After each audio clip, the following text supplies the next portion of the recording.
Welcome back, everybody. Again, let's talk about the fight coming up with Jake Paul and Gervonta Davis. Um, First, I'll get my thoughts on. I wanted to say, in my opinion, I do not feel like these fights are rigged. Not even the slightest bit. Not none of the past ones. None of the ones, coming up like this one. I just try to think logically and reasonably. These guys already have a ton of money, most of them.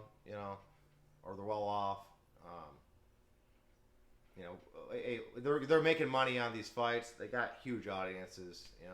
Hey, let's risk all this to maybe go to federal prison. You know what I mean? Like, oh yeah, I'm gonna pay you to take a dive, even though you got money. But yeah, this is a substantial lot more. Uh, but try and hide that from the IRS too, right? Like, come on, like they're all gonna risk all this stuff. I think that's bullshit. But honestly, I'm not like, and I know a lot of people hate Jake Paul. I get it. He can be a troll, and if people say he's not a fighter, I believe he's 100% a fighter. Okay, there's no question about it. This guy's got a lot of money, and you can see it in his skills. The way he boxes. I'm not saying he's like the best pro or anything like that, but he's a good boxer. As far as like an amateur, maybe not a low level pro, probably. The guy's got the best trainers in the world. You know what I mean? He's got the money for it. He's got the time to do all this stuff with all the team that he has, the trainers. He can do all that. Even his background, he came from like an athletic background. He wrestled in Ohio. Yeah, people say it's high school, but he was like a good high school wrestler. And Ohio is honestly a really like one of the best states for wrestling. It is what it is. So I think those guys, him and his brother have like that competitive background, anyways, and they're athletic. So I think he's somewhat legit. I think he'd beat up majority of the people, walking around that have no fighting skills. That's probably guaranteed. But Gervonta Davis and Jake Paul, I think that's an interesting fight. I think it's going to be the toughest fight for Jake Paul yet. Before this was obviously Tommy Fury, because he lost to him. And say what you want about Tommy Fury, his brother's Tyson Fury, heavyweight champ. His dad's John Fury, pro boxer, and pretty intense. The dude's built like a brick shit house. He's a boxer. He's not like gonna win any championships anytime soon, probably, but he's legit, right? The Tyson thing. Tyson was super old. Let's just face it. He's beat up. I love Tyson. Probably my favorite professional athlete all time. And Jake Paul probably could have. He was so winded at the end of that fight. Jake Paul probably could have teed off on him. He didn't. So I give him some respect for that. Yeah, Gervonta Davis is different though. Okay, Gervonta Davis is in his prime. People look at him like, oh man, this guy is so small. Okay, he is small, and he can. I think he fights like 135. But I think he has a lot of advantages going into this fight. If you really think about it, he's undefeated pro boxer. Legit champion. He's faster than Jake Paul. He's a better boxer than Jake Paul. It's going to be awkward for Jake Paul to fight somebody that small. Look at Ryan Garcia. They're like him and Jake Paul are like an inch apart in height. Like, Davis has more experience fighting guys taller than him.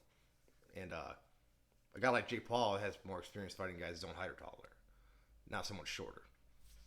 And you got to think, too, Tank's not cutting weight. He's not cutting weight. He's probably walking around 150. He'd probably get up to 160 if he wants to. I'm sure he could. He's got the trainers and everything and the nutritionists and all that stuff. So, and he's not going to be cutting weight. So that's the big thing with cutting weight. Wears you. If you ever cut weight, it wears you the hell out. And some of these guys cut some serious weight, and he's going in fresh. So yeah, granted, Jake Paul is going to be like 198, and he might even, gain some pounds too after weigh-ins. But I just don't see Jake Paul's power and size in a boxing match being able to, pull this off. I just don't see it. I mean, Davis, his defense is amazing. He's faster. He got a higher ring IQ.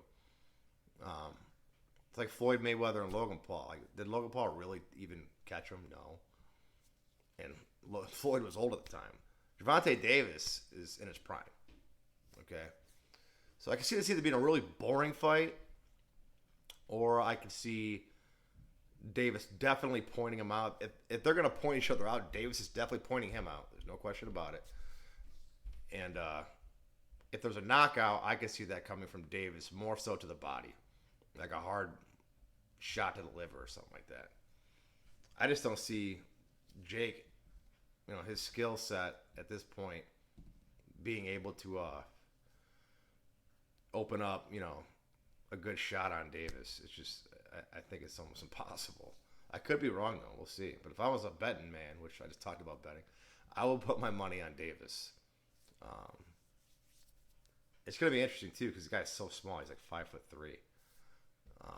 Jake's, I think he's 5'11", 200 pounds. But I think he made a mistake on this one. But we'll see what happens. Again, I think all the advantages go to Davis. One thing about Paul is he's still in that newbie phase, even though he's he's been boxing for a while. He's still in that phase where he's still able to grow and learn and get better, better than his last fight even. You know what I mean? I think he's still in that phase, so he could come in, a little more prepared.